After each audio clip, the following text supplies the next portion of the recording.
Clay, as we get into the trial of Jack McCall, I was wondering, because I frequently wonder whether or not my part is part of your part and your part is whether it's a part of my part and my ear is part of your ear and your mouth and whatever that is. But what part do you think that you play in this podcast? I am the severed hair tuft of a dead savage. You're selling yourself cheap for 25 cents for a tuft. I would easily give you a quarter and a dime, I think, for a tuft. Heathen tufts for sale. Tufts for sale. I have to say, of all the quotes in this episode, I found that this episode to be the most useful when angry and talking to your children. Because I enjoyed anything else on your schedule you need me to do, and clean somewhere I can't see you, and get fucking was my favorite one. Yeah, the Bullock. Is it exactly that the Bullocks? Is there anything else I'm behind on? I forget what his exact line is, but something about being on something on the doc schedule. And is there anything else according to you I'm behind on or something like that? It's a good one. Yeah, actually, I don't know if this one's as quotable an episode, but I guess we're going to get into it. So we're going to take a little bit of a break, play the music, and then we're going to come back and break down the trial of Jack McCall. You're listening to a podcast that is a lie agreed upon. Join Wes and Clay as they discuss HBO's Deadwood and tell you something pretty.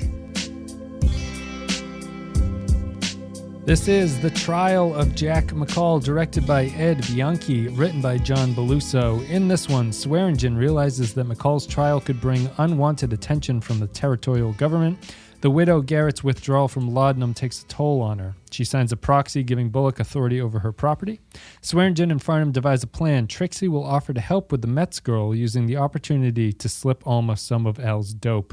Tolliver has Kramed taken out into the woods and left for dead. Doc Cochran warns of the upcoming epidemic, which he suspects is smallpox.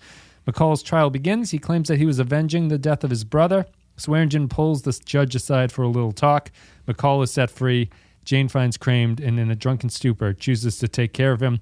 McCall leaves Deadwood at Swearingen's advice. Bullock pursues the coward who murdered his friend. That was also going to open with, Clay, would you like a blowjob while I talk to you, which I think is appropriate, but I'm not personally offering, which is in an episode that's not super quotable. I think that is my quote of the episode because I think that whole sequence is very funny. Yeah, that's good. Yeah, the one thing that I learned from this episode is I'm really starting to get a sense of the kind of person that Jane is, and it's the worst kind of person that you want to run into in any sort of social gathering or in life, really. She's the kind of person who, if she realizes that you can't converse with her, will just talk at you until you die. Yeah, that's she is. It's also kind of a staple of this series. I don't know if it's happened yet, but it does happen a lot going forward. There's going to be conversations between characters where one character is doing all the talking and the other character can't respond for a variety of reasons, and it's a window into the life. Here it's Jane talking to Kramed as he is ill with smallpox and left into the woods to die, and she finds him and sort of brings him back to health. I really love that final sequence with her, though. Like Weigert is such a good actress. That part where she's talking to him as he can't respond because he's so ill at this point, but she's talking about going to see Bill's burial, and she breaks down into tears. But I love the way it ends too, which is just, we talked in the show about. It doesn't wallow, but it effectively portrays a whole range of human emotions, where after she breaks down, she's just like, I had never seen a bird like that before. Maybe I should tell you about him instead. It's just, it's touching and sort of, cute and also true to the character. Because they could have easily just ended that scene with her breaking down in tears, and then the camera pulls back and it just sits on her for a little bit as she cries. But she pulls herself together for a little bit. Saw the widow's husband in the creek. Unless they're keeping more than one body cool for shipping back east. Tethered, wrapped up, and floating like a lure for some huge fucking fish. The widow's got the little one now. I had her for a while, but I ain't the type she should be with long term. Fucking drunk and so forth.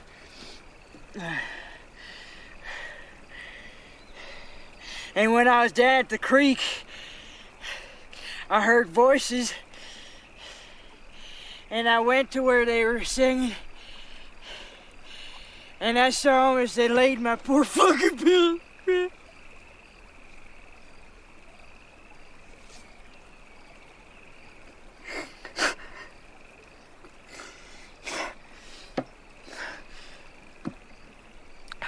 Now there's a bird I ain't never seen before. Shall I talk about it to you? This is also might be the most Shakespearean episode so far, because there's a couple specifically coming from EB. Yeah, because he does his monologues. Yeah, there was a one scene where I actually thought he was starting to rhyme in his speech. Mm-hmm. And then, of course, he actually gets like a full-on soliloquy, basically. Yeah. About halfway through the episode. That was interesting. It's a little bit it's an odd monologue too, because it's not really tied into the plot at all. It's just his sort of thoughts about where he stands with Al in general. It's not like he's really thinking about anything larger than his own characterization, which is kind of neat. But yeah, we can get into it. I guess my opening thing is I think this might be my least favorite episode so far, which is not to say that I don't like it, but it's the most different from the other ones. And it's the most openly satirical of all of them. It's clearly picking on the justice system as one of its main plot lines. I don't know, what did you think about it in a general sense? Would you agree? It also felt a little bit more, I want to say focused, but that doesn't feel like the right word. It just feels like it's more limited in its scope about what it's looking at throughout the camp, where the other episodes felt a little bit more broad and touched on a whole range of characters. I feel like things here are a little bit more narrow. It's the trial, it's McCall, and it's kind of Bullock are like the main focus points. I guess the Alma subplot is also put on top of that too, but it doesn't feel like it has the range of capturing the whole camp in its purview. Yeah, I would agree with that. I also felt like this was the one that I liked the least so far. It felt, and that's not to say it's bad, but it felt very workmanlike. Because it kind of felt like it was a bridge episode or something where it was just sort of moving some pieces around a bit.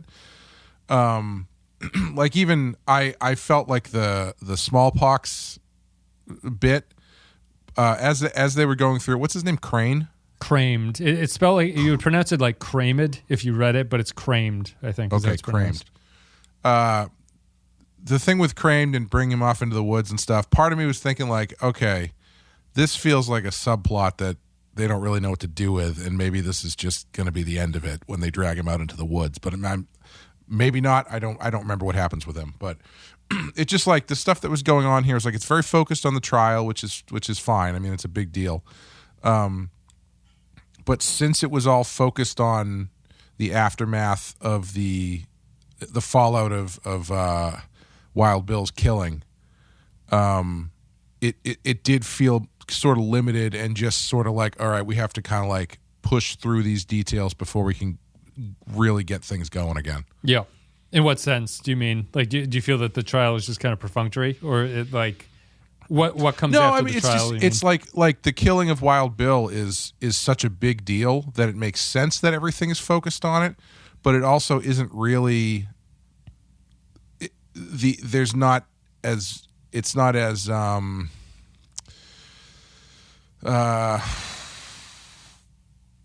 I didn't get the sense that it was anything like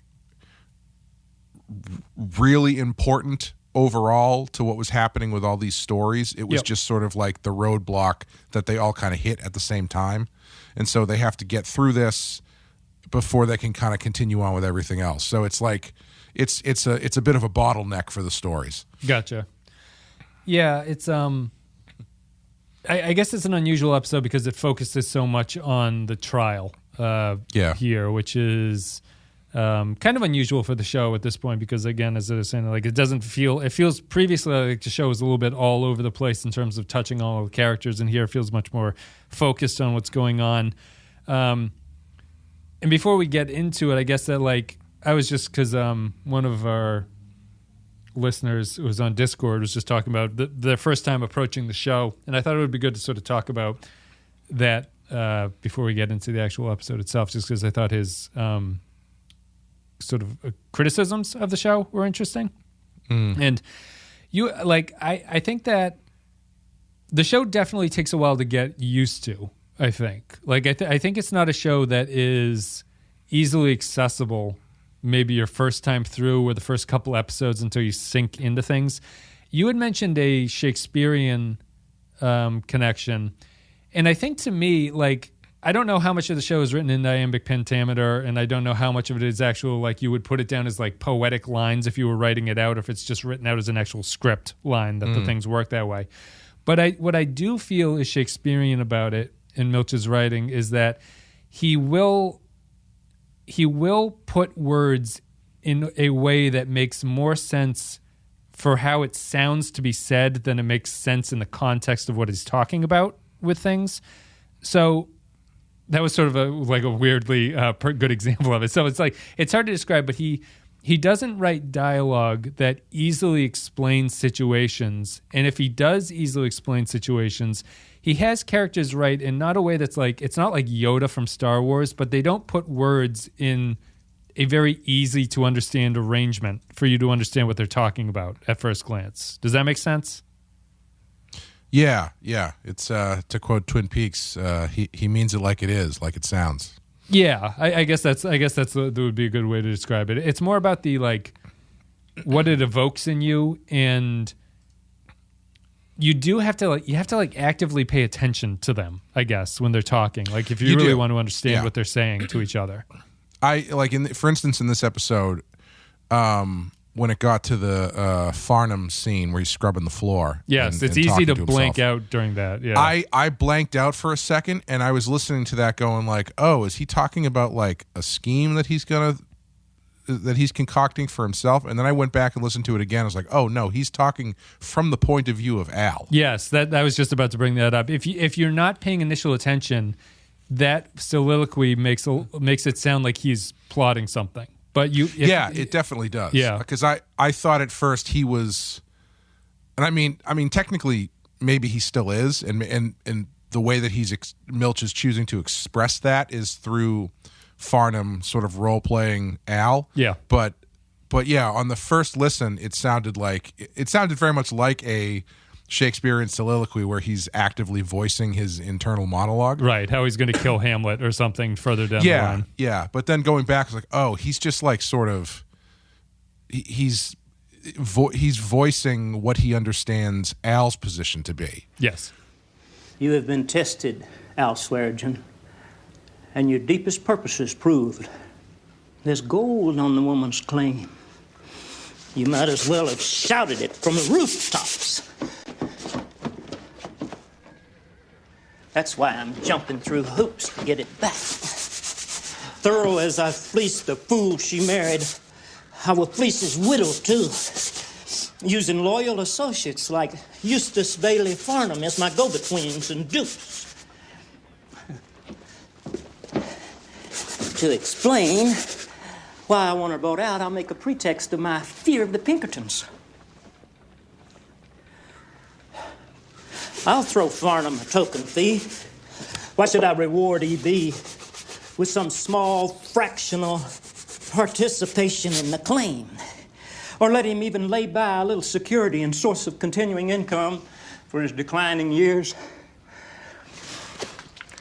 What's he ever done for me? Except let me terrify him every goddamn day of his life till the idea of bowel regularity is a full-on fucking hope. And pitying himself with the humor at the end, just by what I get except for an extreme case of bowel incontinence for all the trouble that I've been through and being terrified every fucking moment of my life and stuff like that. It sounds worse than it is, but he's actually really just sort of wallowing in his patheticness at the same time. Yeah.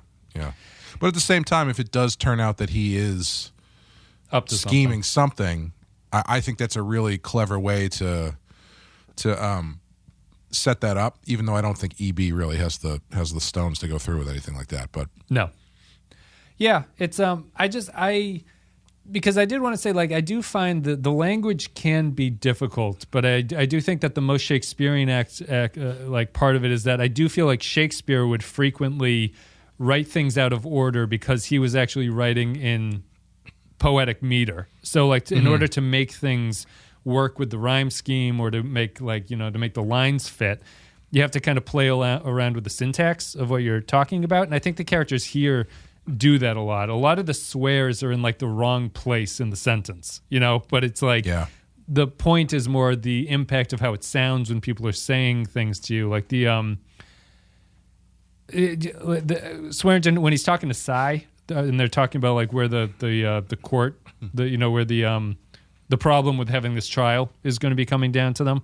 And it's he just says the line, "Deny your fucking gold and property claims. Hand everything over instead to our ne'er-do-well cousins and brothers-in-law." It's just kind of a confusing sentence, what he's talking about there. But he's just saying that the government's going to come in, it's going to take everything and give it to people that don't even matter to them, like brothers-in-law. It's like they don't even give it to their brothers; they give it to their brother-in-law. So it's just this confusing web of language. But it's like it's really evocative once you get into sort of coming to grips with what they're talking about in the first place. But just let me say this once in your hearing. For outright stupidity, the whole fucking trial concept goes shoulder to shoulder with that cocksucker Custer's thinking when he headed for that ridge. It's got its disadvantages. We're illegal. Our whole goal is to get annexed to the United fucking States. We start holding trials. What's to keep the United States fucking Congress from saying, "Oh, excuse us, we didn't realize you were a fucking sovereign community and nation out there. Where's your cocksucker's flag? Where's your fucking navy or the like?" Maybe when we make a treaty with the Sioux, we should treat you people like renegade fucking Indians, deny your fucking gold and property claims, and hand everything over instead to our near-to-well cousins and brothers-in-law. That we don't want. But if we're gonna have the fucking thing, might as well have it in my joint, huh? Yeah, it's like that classic line from Romeo and Juliet. "Do you bite your thumb at me?" "No, I do not bite my thumb at you, sir." Is that Romeo plus Juliet? Is that the the modern? I actually only remember that because of the way that they dramatized that in that movie, which is Jamie Kennedy screaming in that weird Jamie Kennedy voice. "No, I do not bite my thumb at you, sir."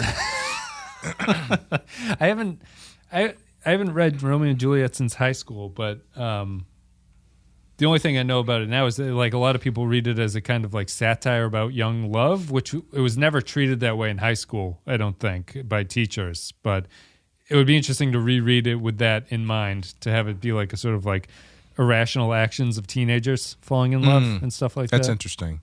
Yeah, I've heard people talk about Catcher in the Rye that way. I loved Catcher in the Rye. That's my favorite book that I read in high school. I've heard people talk about saying, like, you really love it in high school because you identify with Holden, and then when you read it when you're older, you identify with everybody else and realize how much of a shithead he is. Yeah, I would totally agree with that. But and that's probably the genius of that book, actually. Yeah.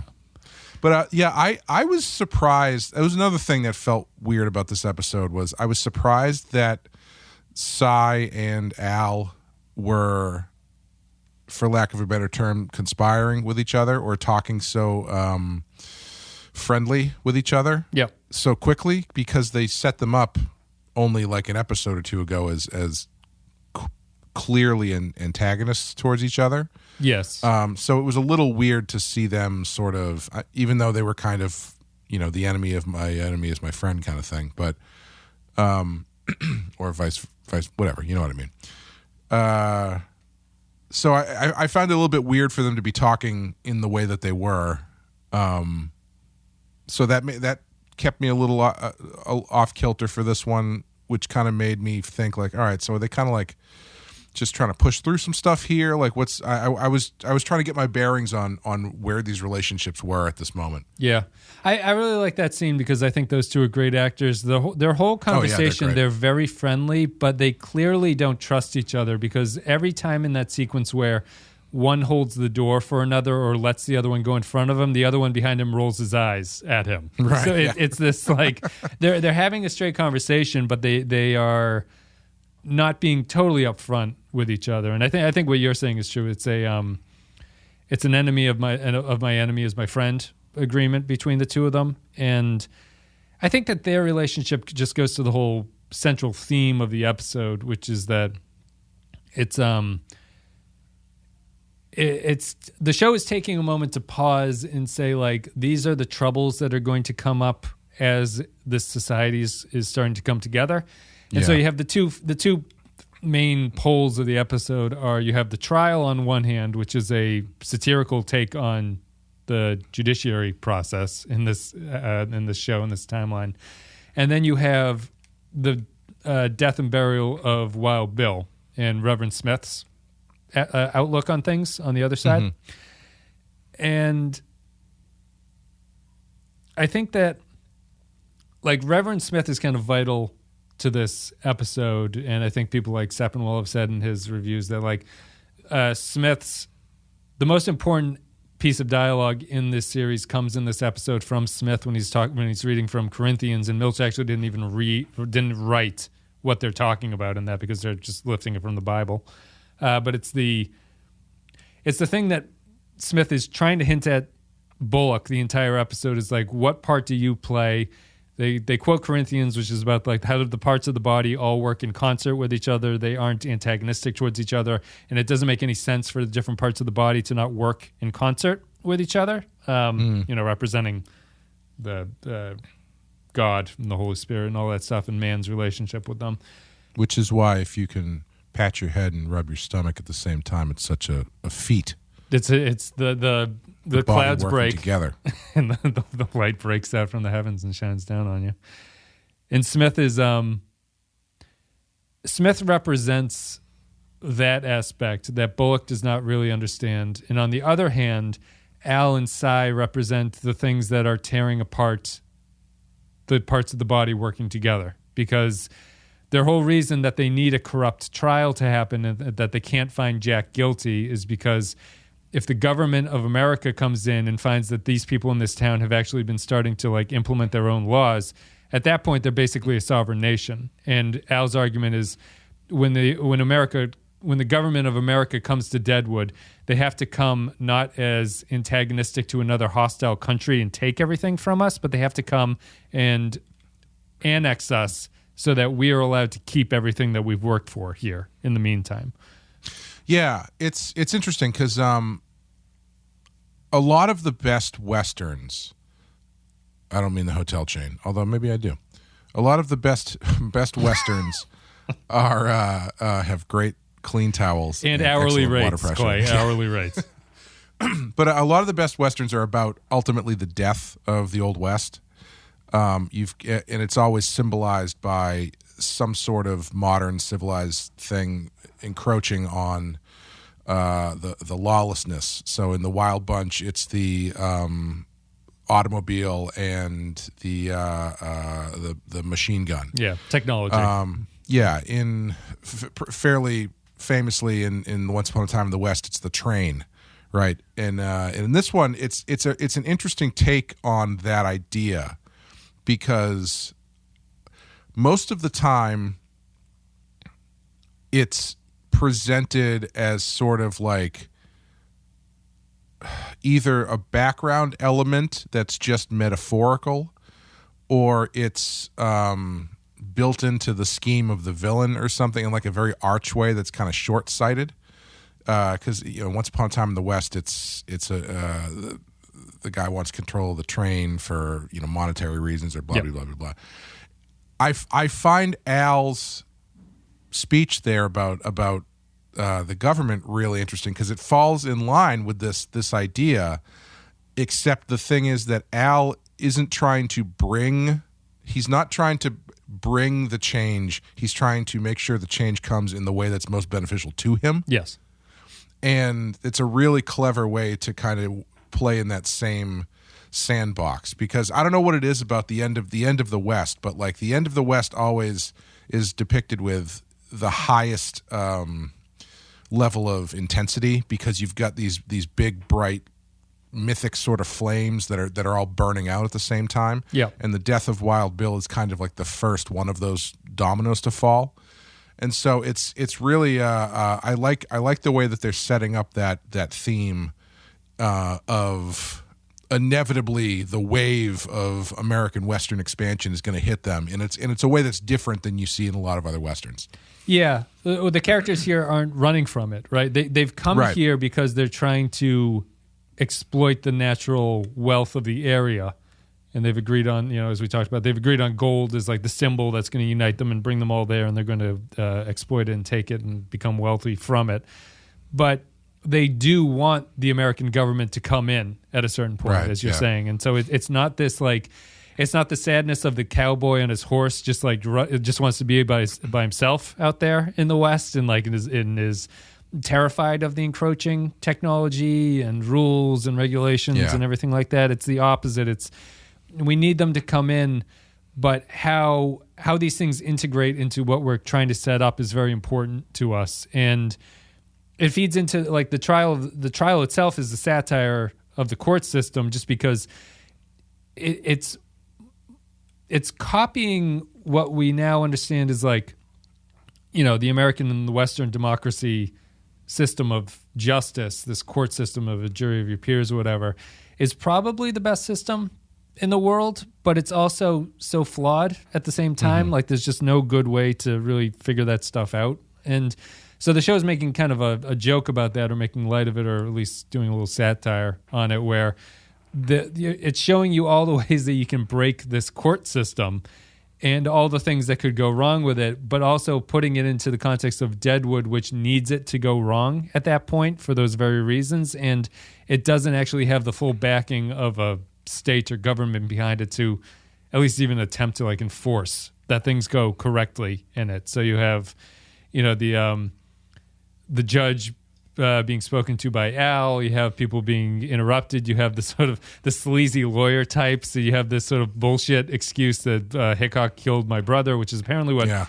the real life excuse was that got McCall off of this, was that he had claimed that Hickok had killed his brother and it was a revenge killing. Well, it's like in Tombstone, when the sheriff gets killed. Yep.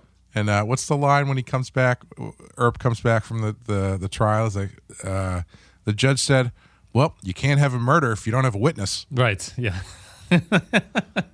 And I guess just being a witness of your own, your own volition or whatever is enough in this time. It has the guy who in the previous episode said that he hopes Hickok dies in the camp is on the jury. It has everything sort of falling apart. It has one of the great lines is, "The jury will now convene to the rooms of the whores." Yes.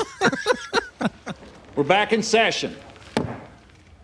This camp is part of no territory, state, or nation. Stars and Stripes may fly here soon, but that day is not here yet. You of the jury, therefore, are without the law upon which to decide this case. How then are you to decide it? You must rely on common custom. That McCall killed Hickok is not in dispute. He says he was taking revenge that Hickok murdered his brother. If you believe what he says to be true, custom dictates that you excuse him.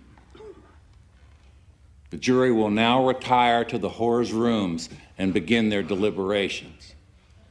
It has to be told to bust a nut so that he can come back out and deliver his vote and stuff like that. It's all talking about all that stuff, and I think it does it fairly cleverly. I still like this episode, but it's the longest extended take on a metaphor, I think, that the show has done, which makes it feel like a little bit of an oddball. Yeah, and I think that is probably why it feels so transitional, because it is really kind of leaning into a singular thing, as opposed to seeing how many different ways the stories kind of expand and interweave and stuff like that. It is all really kind of circling the same thing. Like, honestly, this is the kind of thing, I think maybe we talked about this last episode, I can't remember, where it surprises me that Bill didn't make it longer into the first season. Like, it almost feels like the trial of Jack McCall in most other shows would have been like a sweeps week thing, Right. Like the Wild Bill gets killed towards the end of the season, and then everything kind of comes together at this trial. But obviously that's not the point of the trial. But no, that's why I think that's why it feels a little bit more transitional to me. Yeah, it's. I think it's neat. Like I'm not. Yeah. I'm maybe not crazy about. I don't know. It sounds like I'm being harsh. I really love this show, so I'm not like. I think this episode is very good. I don't think it's bad, but it's definitely different. I think it's interesting for why it's different. But like the point around it is just this sort of. It ties into it's like a loss of faith in the stuff that everyone is kind of hoping for to come through, right? Like everyone's hoping for the government.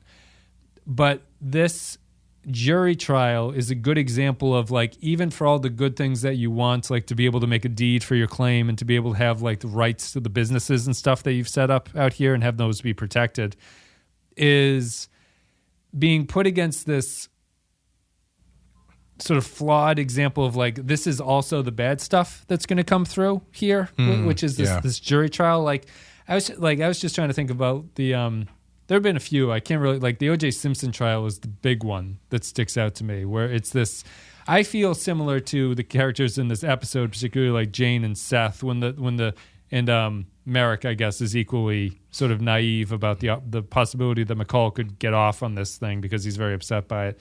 But there is something that happens, like it does feel like such a colossal failure when someone who's clearly guilty gets off of something, even though that's the way the system is supposed to work. Like in the O.J. Simpson trial, I remember feeling, I was young then, but even then it was like, this is like a crazy outcome for this trial that this has happened. Right, yeah. I'm sure there have been more recent ones. I can't think of any off the top of my head, but it is like a personal, you feel very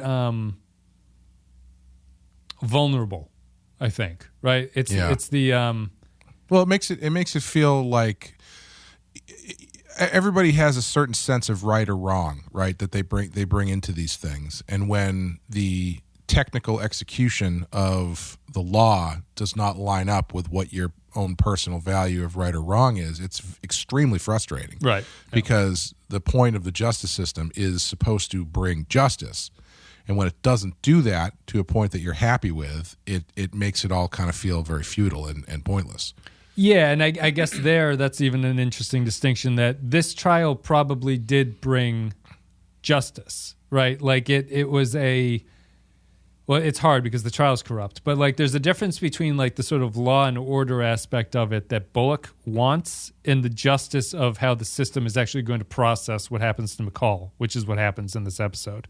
So it's tough. You end up in that space where you do like you do just feel and personally betrayed by what has gone on, but it's difficult to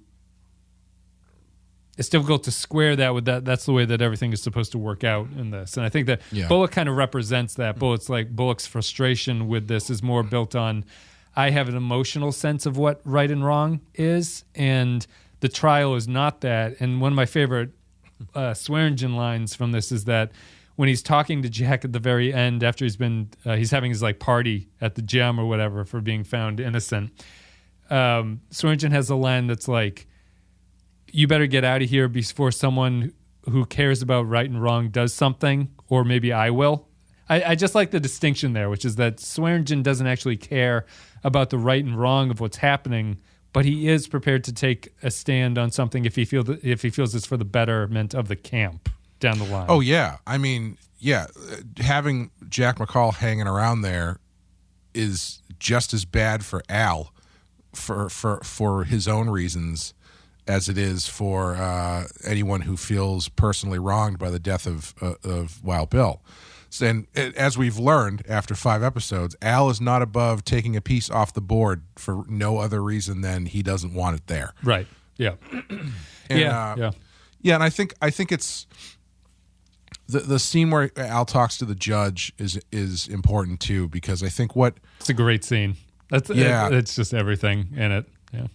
And because I think kind of expanding what we were just talking about, the frustrations of the justice system when it doesn't go the way you want it to. I think the thing that's so frustrating to Bullock and what's the reporter's name? Merrick. And Saul is that it's if a what am I trying to say here? If a jury of your peers are the ones who's going to convict you, and they don't care enough to do the right thing, right? Or if the right thing doesn't benefit the majority of them, then they're not going to do it, regardless of what the actual law or understanding or morality says it should be. So you've got, and in that moment when he gets off, now it shows how small a minority of people actually gave a shit about Wild Bill. Yeah. Or what it means that he was just murdered, you know? Yeah. And it's kind of weird. Like so sorry. I was just going to say there's a certain interesting element to it when you look at how intensely emotional Bullock is about this. When he put his dick up your, why are you crying? He put his dick up your ass.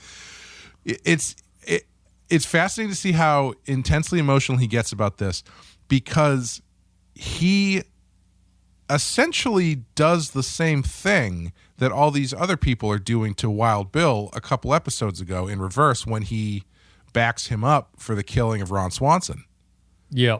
Right? Because it's like he's not doing that for justice reasons. He's doing it because he's connected to him personally. Connected to Wild Bill. And so there's, as much as he wants justice and law and order, he's not above doing things that are outside of the law, which I guess we're going to see next episode as well. Yeah, which is how he ends it here, because he is doing something illegal in hunting down McCall. So and that's why I think it's interesting, and that's why I think Deadwood is good, because Bullock is not a good cop, really. Right. I mean, that's what I was just going to say. Like, he's Mark Furman in this situation. Yes.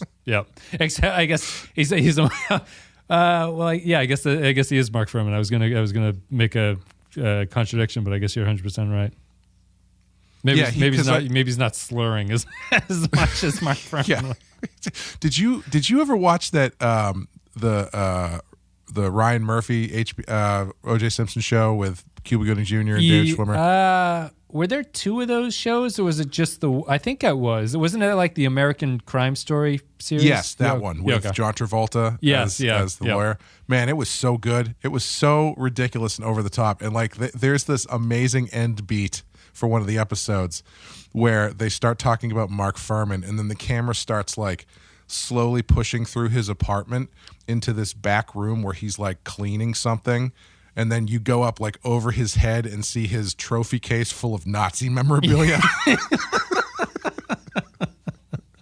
It's okay, I see where they stand on this guy. But yeah, he's not a good cop. He's lying to help his friend out, when if he was a real, law and order by the book kind of guy, he wouldn't have done that. And now he is going to go vigilante because the system didn't work the way that he wanted it to work. Yeah, I mean, I guess in Bullock's, to argue for Bullock, he's in a situation in Deadwood where he does not have a book anymore, right? True. So go ahead. I was just saying, I mean, it's tough because he's not a good cop by any metric, right? But he is in line with the traditional sort of Dirty Harry type cop who's going to do what he has to do to get the job done. Who does exist outside of a system, right? Yeah. And the badge, he answers to morally right, not what his badge tells him to do. Right. And that's a very classic archetype, but it does make for a really juicy character in this show when there's right and wrong is so fuzzy to begin with. Yeah. And he's a fascinating guy. This was the first episode, I think I mentioned previously. Ed Bianchi directed this, and he was the one that was saying that the producers changed their opinion of him. And I noticed it too. Bianchi said that he didn't do anything different. He just felt that they weren't shooting Bullock appropriately when he was walking. And they don't do any of the silly side shots of him walking in this one. He's always Bianchi does a more technical description of what he does. He used a longer lens that he said flattened the image a little bit more. And they did it in Bullock's sort of, I think he's slow motion, but he's walking to Chinatown to talk to Jack McCall, who's in the pig thing. Yeah. But it's definitely the shooting him from front on. It is a longer lens because the image is more compact and it doesn't feel like you're right there with him.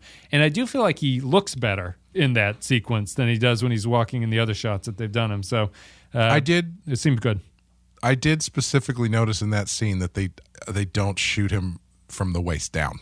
Yeah, so he's always walking behind stuff like he's actually like a Muppet or something. Just got little puppet strings pulling him over. Yeah, so you can't see his weird marionette walk. No, if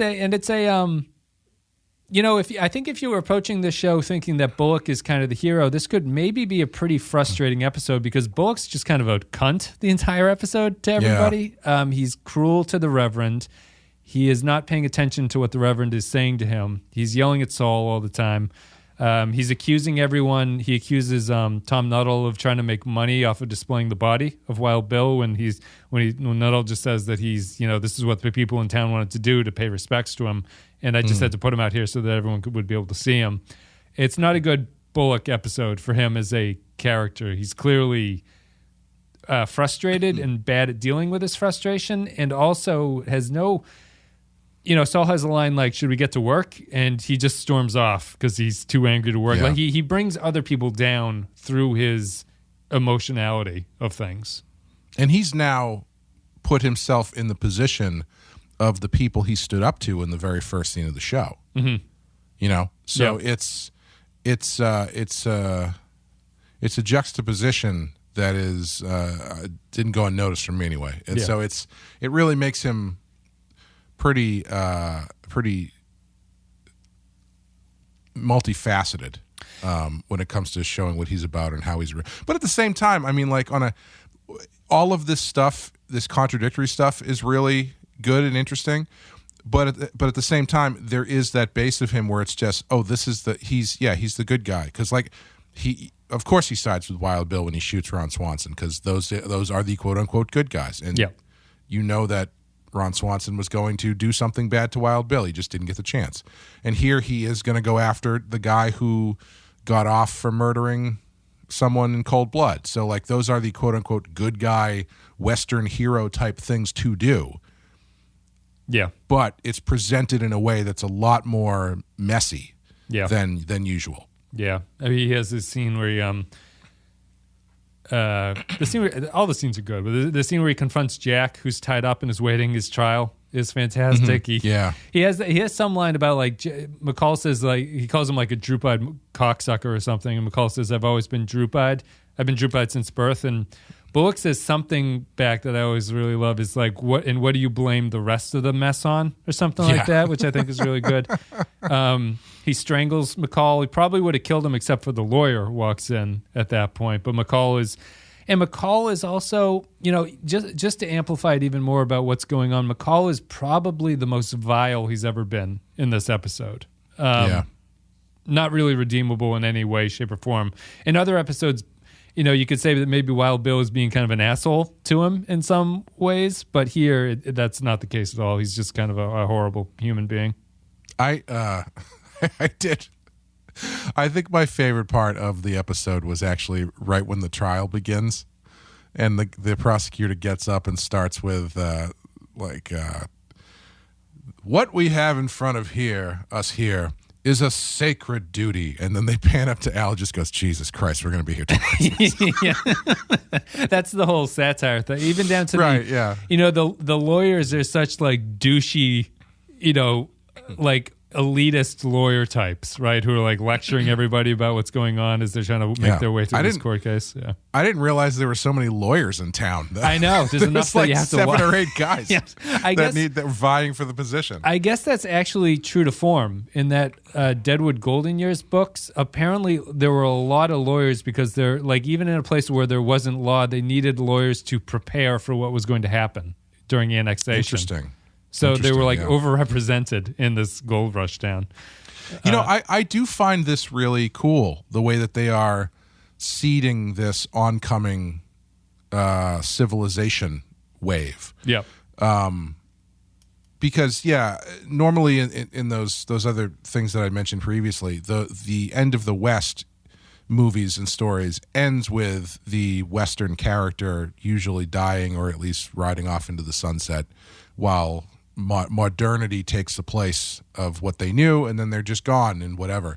And this one, it's those characters, they're still alive. I mean, I think Wild Bill is that character, and he's the only pure Wild West character. And now that he's off the board, these other guys who are these Wild West characters they still exist. They're still living. Wyatt Earp doesn't die at the end of Tombstone. He continues to live. So he has to figure out how to deal with the 1920s when they eventually come around. The Ford Model T. He's got to figure out how to drive one.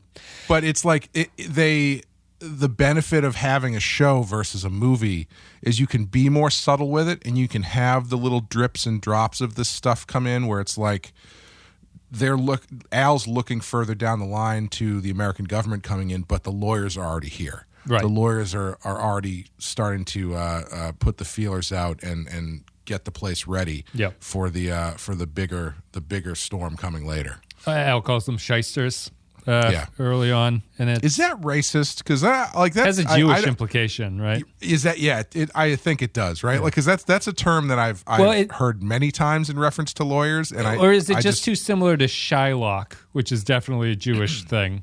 Yeah, I don't know. I always think it's Jewish, but I might be wrong. Yeah, that's one of those terms, like it feels like gypsy, sort of, where it's like, it definitely has a racist, but it started off as an extremely racist term, and then people just kind of forgot about it. Yeah. But they still used it. And I'm wondering if it has come back around yet that's, a derogatory term. But I don't really hear anybody use that term anymore, so I don't think it really matters. If I was on trial and I called the prosecution a bunch of shysters, would it go over well? Yeah. Put that on Twitter and see what the reaction is. Yeah, and Bullock is, it's as you're saying, like Deadwood and Milch are less concerned about the West and more about, as you're saying, like what happens to Wyatt Earp after the West is gone. Right. Like where does he go at that point? And Deadwood is about building that. And I think on this rewatch, I've actually appreciated Reverend Smith more as a character. I like him a lot. I think he's really fascinating because Milch wrote him. He's serving a purpose, which is that he is the one who is clearly the spiritual being who is seeing a little bit deeper into the relationships of people. A line that I really love is, he's talking about like the Corinthians thing about the body and the parts of the body, but even before he gets to that, he asks Bullock if when they're about to bury Bill, he says, "Will you help me with the body?" And it's like everything that he's doing. The reason it's annoying Bullock so much is because it's just hammering on of like, you have to decide what you're going to do. Like, are you just this hardware guy who's not going to pay attention to any of this? Like, do you have a purpose within this larger organism that's being built up here? Mr. Hickok will lie beside two brothers. One he likely killed, the other he killed for certain, and he's been killed now in turn. So much blood. And on the battlefields of the brothers' war, I saw more blood than this. And asked then after the purpose, and did not know, and don't know the purpose now. But know now to testify that, not knowing, I believe. St. Paul tells us, by one Spirit are we all baptized into one body, whether we be Jew or Gentile, bond or free, and have all been made to drink into one Spirit. For the body is not one member but many. He tells us, the eye cannot say unto the hand, I have no need of thee. Nor again the head to the feet, I have no need of thee. Nay, much more those members of the body which seem to be more feeble, and those members of the body which we think of as less honorable, all are necessary. He says that there should be no schism in the body, but that the members should have the same care one to another. And whether one member suffer, all the members suffer with it.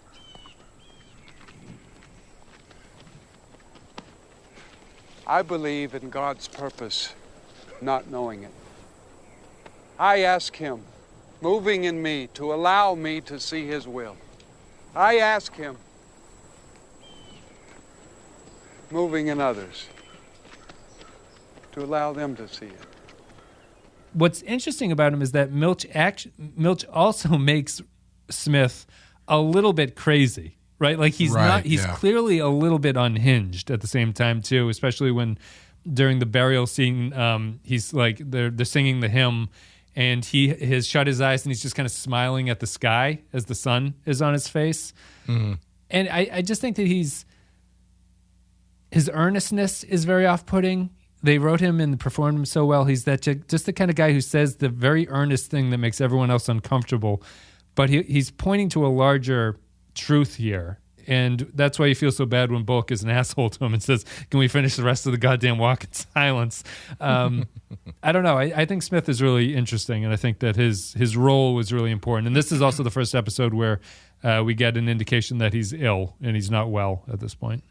Is it? Because I couldn't remember. Because when he has the seizure, I couldn't remember if that was the first time we had seen it. I think it is. I don't remember seeing a seizure before, or I don't remember seeing any indications that he was not well before this. Yeah, one of the things that I like about him that is so fun to put him up against Bullock is that everything that he said, it's part of him seeming kind of unhinged, but everything he says is has such a tinge of desperation to it. Mm-hmm.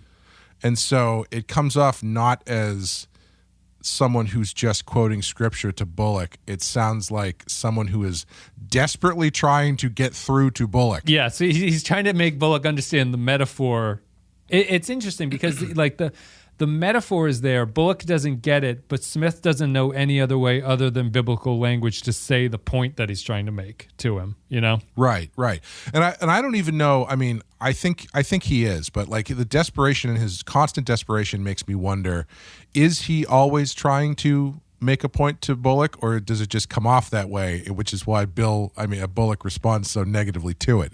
Because it's like, is he just talking about what he's choosing for Bill's service and just honestly asking him a question? Yeah. Or is he actually trying to get something across to Seth, but it's the desperation that's in his voice and the shakiness that always feels like he's not just telling Seth what he's picking. He's trying to tell him something by telling him that. Yeah, and I think it ties into, he mentioned something at the start of his sermon that his sermon is really well constructed. He talks about how Bill is lying next to two brothers who he killed both of them. He killed one for sure, and they think he might have killed the other one.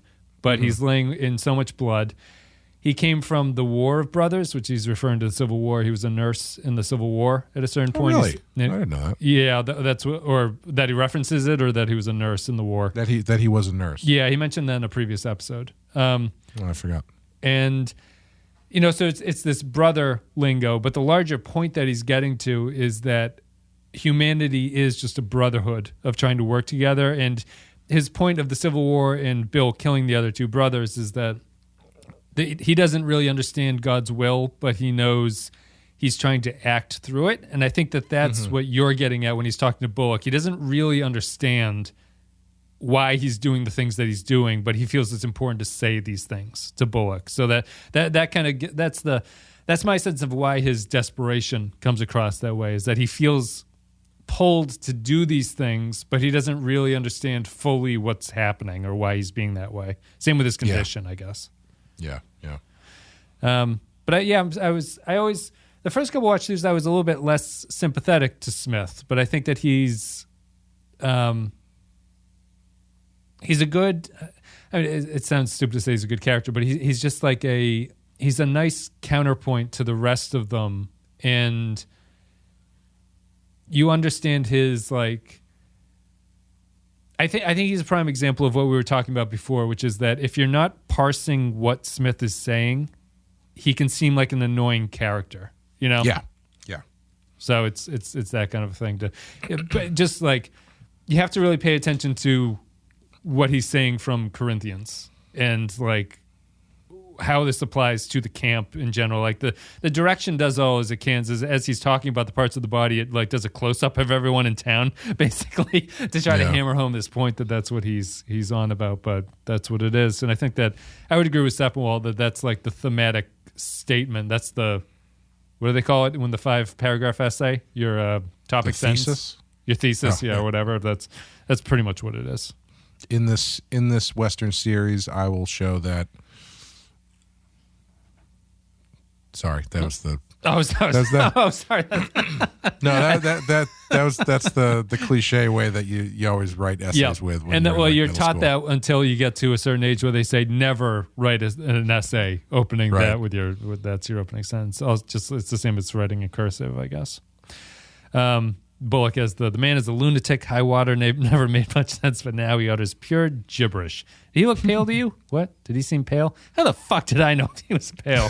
I love that little sequence. He looked pale to me. Yeah.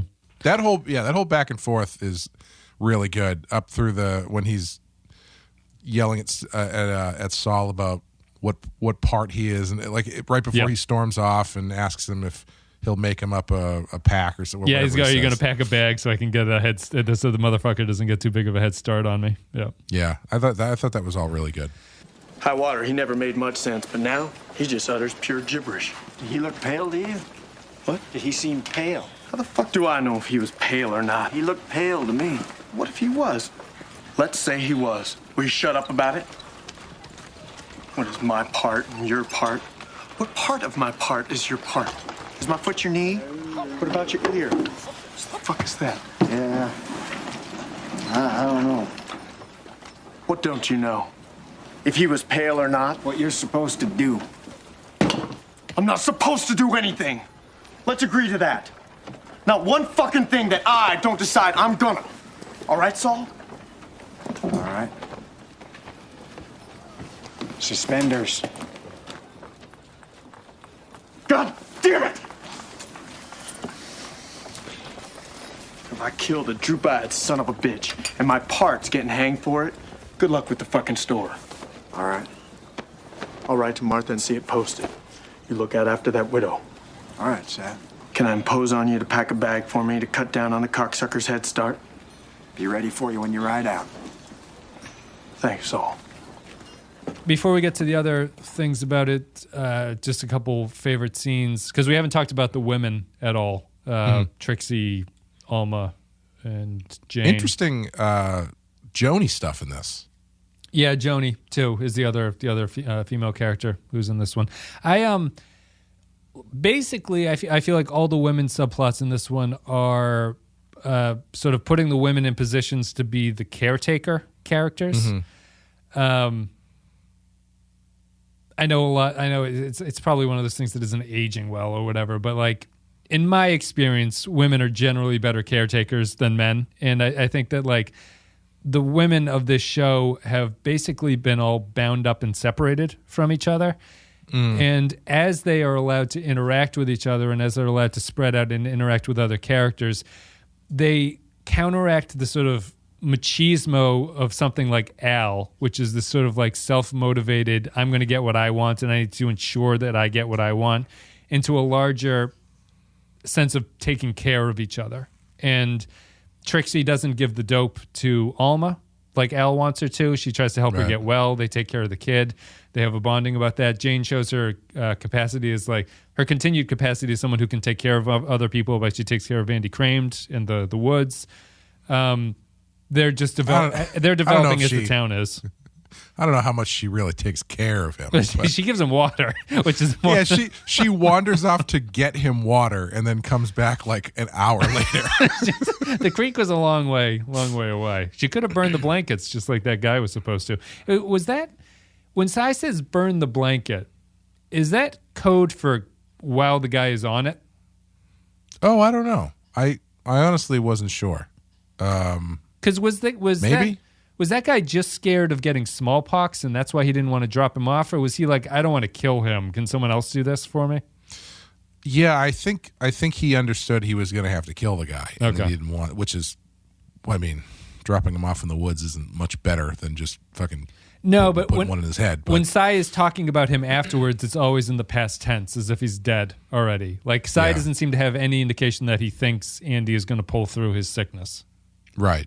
Yeah. And the guy who pulls him out, brings him out to the woods is he was in 24 a lot. Yeah, he's the president or something, or is the director? He was like a high-ranking general or something. Yeah. Or maybe did he run CTU? I can't remember. He was in it all the time. He's was a dad also, in Friday Night Lights, I think. That's right. Yep. And he's one of the generals in The Rock as well. He basically made his entire career playing like military guys. Fuck Cy. He has a great fuck Cy in this one. You all right? Look, I'm sorry as hell about all this. Sorry as hell. I'm not gonna burn the fucking blanket. Fuck Cy. Look, this is not my fucking fault. It's not my fault. I think he might be in Top Gun as well, actually. Could be. He has that kind of face that would fit in all those things. Yeah, and this Jesus. Do you have anything you want to say about the female characters before we move on? I feel we've been going for a while, but there's a lot to talk about. Alma, I'm curious to see how Alma starts to unfold, because I think she's been given what's the actress's name? Molly. Yeah. Is it Molly Brown? Is it Molly like Smith? Is it Molly? I can look it up while you go ahead. Anyway, I feel like she's been given a tough Molly Parker. Sorry, Parker, a tough role, and I don't mean like in a bad way, just like a difficult role, because she has to now. She's gone from just kind of being doped up to now trying to portray a strong front while also silently going through withdrawal. Yeah. And she's got this really interesting kind of arc in front of her where she is well aware that she is out of her depth and could very easily be taken advantage of. So she has to be extra stiff. Yep. But in being extra stiff, you also have to be able to emote and all this kind of stuff. So I really like her performance, and I think it's going to be really fun to see where she goes from here. I don't know what's become of the woman who was Mr. Hickok's friend. Probably drunk over his murder. Yes, well, there's a child to be considered. And she could be doing better. Despite her situation. I don't see your medicine. No, I broke the bottle. All right. No. I don't know as this is the time for you to stop taking this laudanum, Mrs. Garrett. Oh, what a pleasant surprise, Doctor. To hear you admit the limits of your knowledge. Pleasant surprise, Doctor, to hear you admit the limits of your knowledge. She's an I think Parker does a good job just because she is fairly antagonistic to Doc Cochran, and Doc Cochran is a character that the audience would like, but you don't really hold it against Alma that she says these things to him. I like all the, it speaks to the female characters breaking free is when you see, when Al goes in to tell Trixie to give the dope to Alma, he walks in and she's looking out the window and he says, "What do you look at out there?" And she says, she says something like, "Whatever's out there that I can see." It's somewhat not too subtle thing of like the women are all trapped within these confines that they have. Alma to her drug addiction, Trixie to Al, Calamity Jane to her like alcoholism. And as those characters break out of their boundaries, things will actually start to flourish between them. Also, despite having to play or maintain her composure in the town, I feel like Alma, when Seth shows up, is pretty clearly horny on main, as the kids would say. Yep. Bullock is a little bit standoffish there, but she knows him from. Alma knows Bullock from the time he fought with Wild Bill Hickok. I like the line where she's signing the thing and she clearly hates Farnham, which is terrific. Farnham, He might be my favorite character in the show. He's little very shithead. Good. Yeah, she has the thing where she's like, "I'm signing over my proxy to Mr. Bullock," and he says, "I see," and she goes, "I thought you might." She says something like, "I thought you might be able to see, but I thought I'd tell you just in case anyway," which is a nice little tag onto him. Mr. Bullock has authority to act in my behalf on all matters relating to the claim. I see. In case you couldn't, I thought I'd tell you. Wonderful. One load off your back. Let me see about getting you that cripple.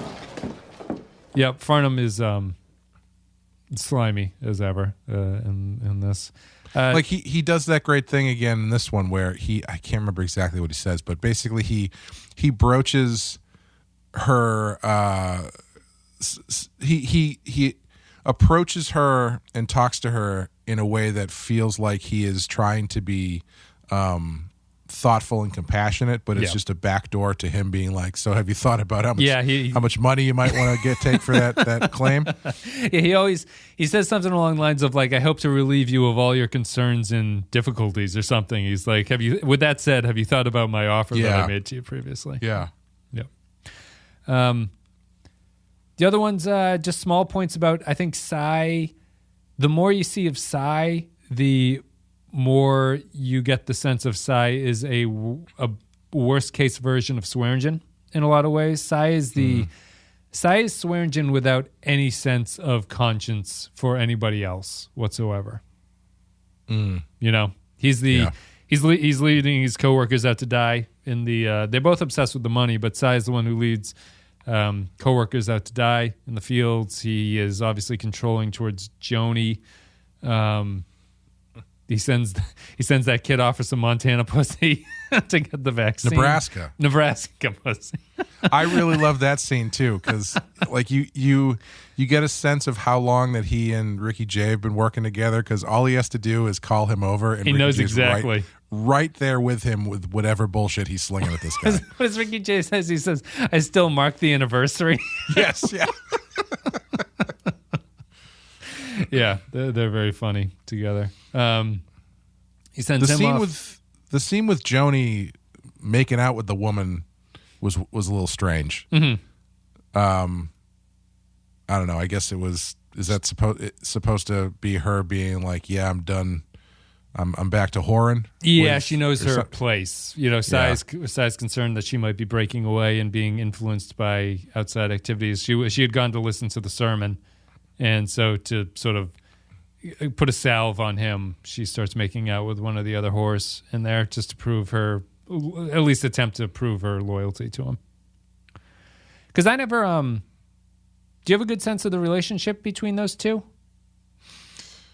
It's never made explicit, as I can recall. I'm not really 100% sure what the I don't know if they're actually in a romantic relationship or something like that. With her and the whore, you mean? Cy and Joni. Oh, yes. Yeah, I saw them more as business partners. Yeah. And I thought that the first episode where they show up, it felt like they kind of played Joni as almost an equal to Cy. And clearly here they are showing that is not the case. Right. Yeah. Yeah, it's maybe they'll give more details as we move further into the season or something. But yeah, it's a little bit hazy in that way that some of the Deadwood relationships are a little bit hazy. Any other sequence? I mean, I guess that a good thing to just favorite little bits. I adore the judge and Al scene. Do you want a blowjob while I talk to you? No, I wasn't offering personally. But also his whole run on the Viper visions that he had is great. That was good too. Yeah, yeah, he's talking to him about like what the outcomes for things are going to be, whether or not it's like he's saying that we could have some masked men come and just cut Jack McCall's throat and feed him to the pigs. He has that funny line about the Celestials' little pigs will be on their backs with their hooves in the air, belching up human remains. And then he goes into the other vision that he had is a pit of vipers, and the pit of vipers lives in Washington, and the vipers are going to come and be upset with us for setting up to make our own laws or organizations, and then they're going to strangle and swallow and take every fucking thing that we gain. You want a blowjob while I talk to you? No. I wasn't offering it personally. Make your point. My point is, before a guilty verdict would get executed on that cocksucker, 3 men would walk in that meat locker where he's being held with bags over their heads and cut his fucking throat. And within half an hour, that Celestial's little pigs will be on their backs with their hooves in the air, belching up human remains. Are you saying you'd order that to be done? I'm saying I had a vision. It'd happen. My second of the day. First come when I was watching you and them lawyers online this morning. They began to slither in my sight like vipers. So as not to puke, I had to close my eyes. The vision went on. Got worse. I saw the vipers in the big nest in Washington. They were taking us in the camp for acting like we could set our own laws up, our organizations. And then I saw the big vipers decide to strangle and swallow us up and every fucking thing we gained here. It was horrible. How could we fucking avoid it? How could we let the vipers in the big nest know that we didn't want to cause any fucking trouble? And that's when you had your second vision. Yeah, the cutthroats and the pigs, but who wants all that blood spilled, Judge, huh? Isn't there a simpler way of not pissing off the big vipers? I like the imagery. It's this nice mix of profanity and profundity, I guess. Yeah. I wish the judge had been like, Al, I'm going to stop you there. It's just really boring when people describe dreams, and I just don't care. Now, what are you here to? What do you want to talk to me about? He got Al's point quickly. He took his drink and was like, I have to go back to the jury now. Mm-hmm. I love that scene. I also really like that they call recess nature. Court is in recess for nature. Nature. Yeah, and then he goes back and he gives the jury some sort of like slanted instructions about how to deal with McCall. Also, just the great mix of humor. I think my favorite joke so far is in this episode too. It's after Swearingen tells Jack to like run for his fucking life and that someone's here is going to kill you. I've got your horse. Get out of here. He has that thing where he's talking to Dan right after he leaves and he says, remember this when you run your own place. That type of guy, hanging around, getting people agitated, forces them to take a position, one side or the other. And agitation brings a slight bump up in whiskey sales, but the sale of cunt plummets.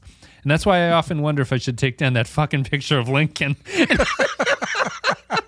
Which is it's this great mix of, he's saying something really profound about why he's taking this position, which is that you can't have people around that other people have too strong of an opinion on because it'll cause problems.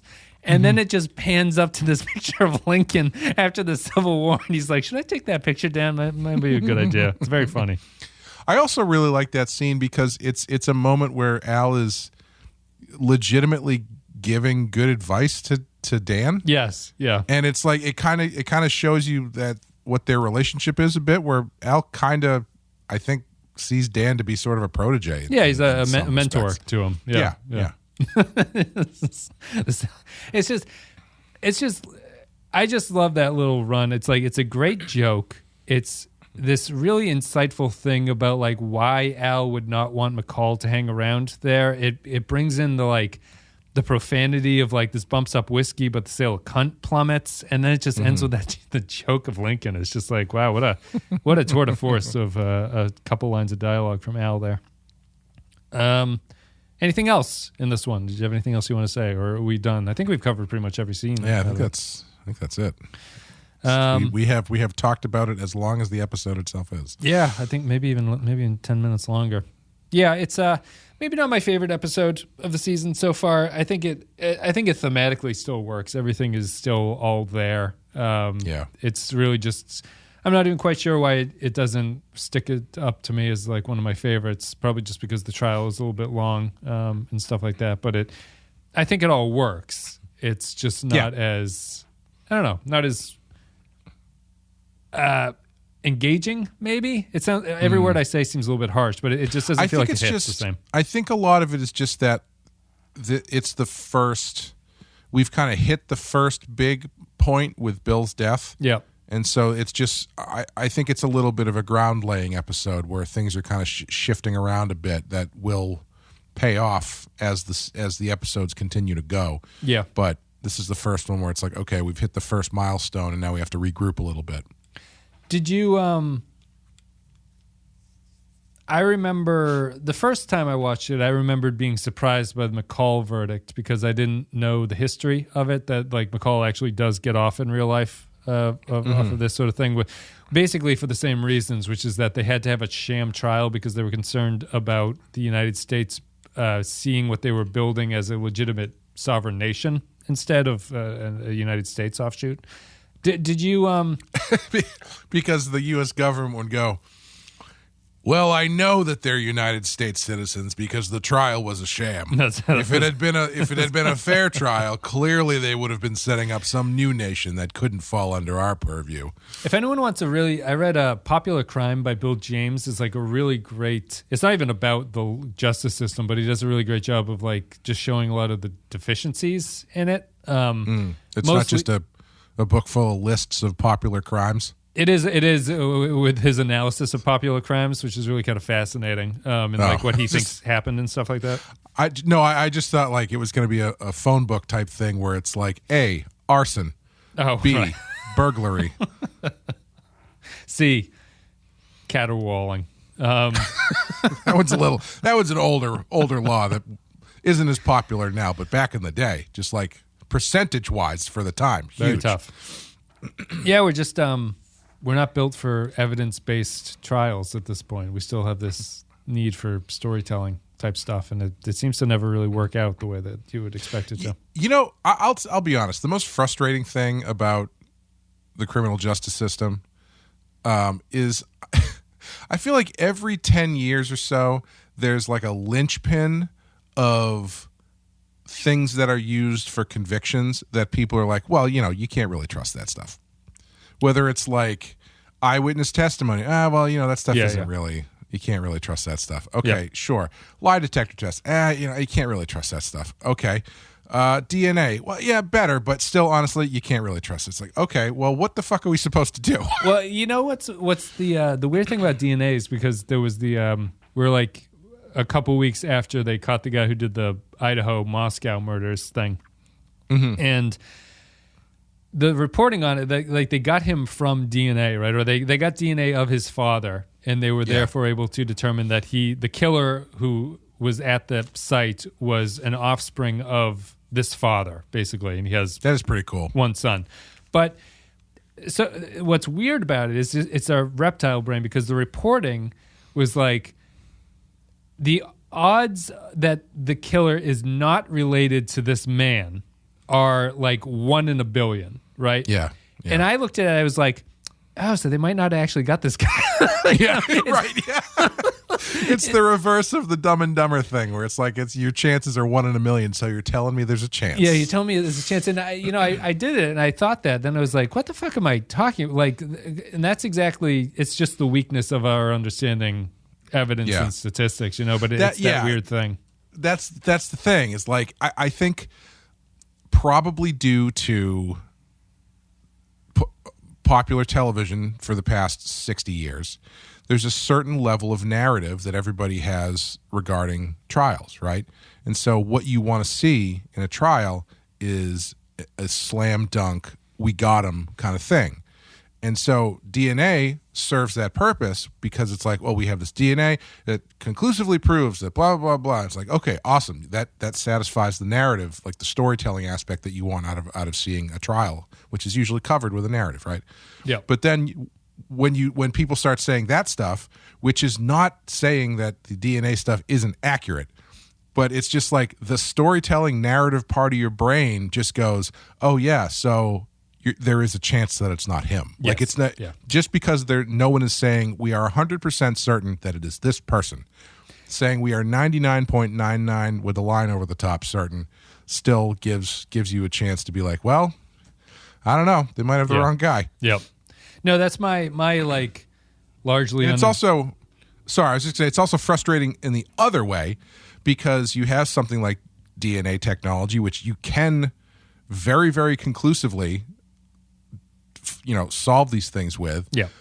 But that comes at the end of 200 something years of, we just need a guy that we can hang in front of 60 people so we can say we closed the case. Right. You know, so it's a very strange. People have a very strange relationship with criminal justice. Yeah. And that's, I guess, I mean, thematically it ties in with the episode. My sort of uninformed take on criminal justice is that I understand why it is this way, but I do feel that defense attorneys are allowed a lot of leeway in a way that I don't think is appropriate, really. Mm-hmm. Because the job of a defense attorney is you just have to come up with a conceivably bullshit story. You don't have to really, you don't have to debunk the facts as much as just sow a lot of doubt onto things. Right. And which is not really the same thing. And I understand why it has to be that way, because you have to have a system where the prosecution has to have an airlock tight case to convict somebody. But it does feel unfair sometimes. Yeah, I mean, I'll tell you, the one time that I sat on a jury for a violent home invasion assault thing, the prosecution would have these testimonies that were really compelling from the people who were there and affected by this stuff.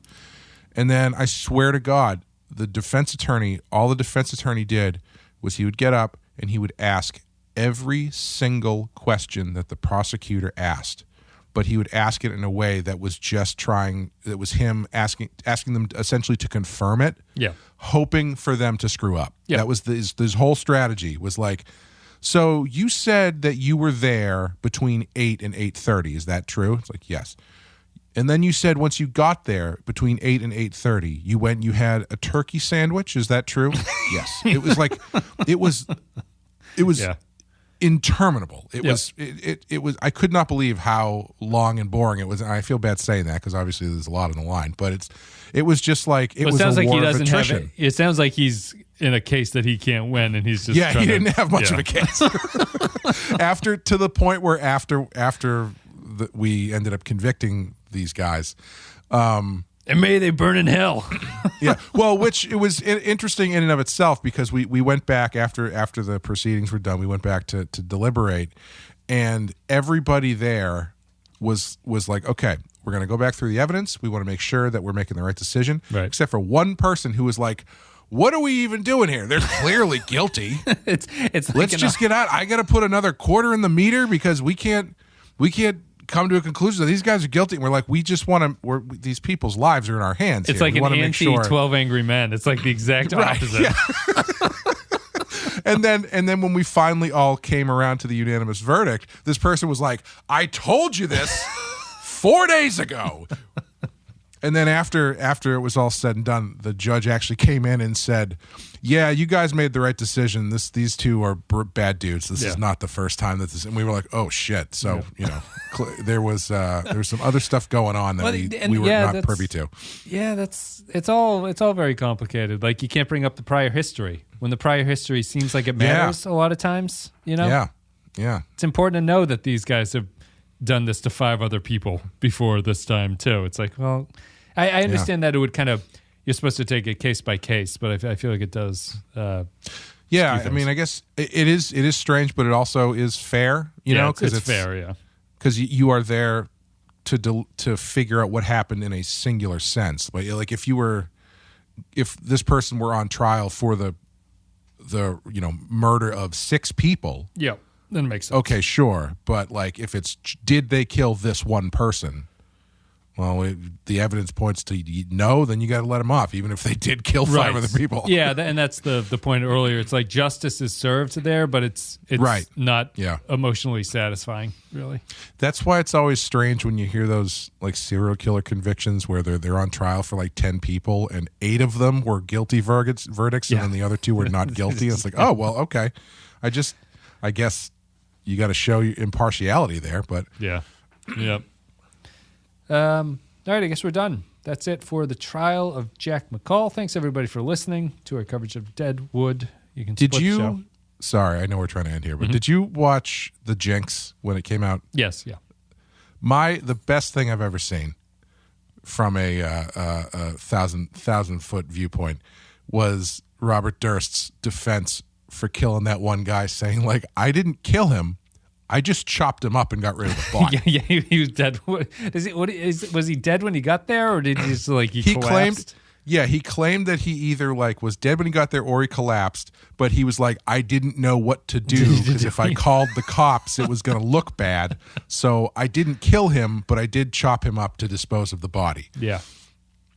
Makes sense. And he wasn't on trial for chopping up the body. He was on trial for murder.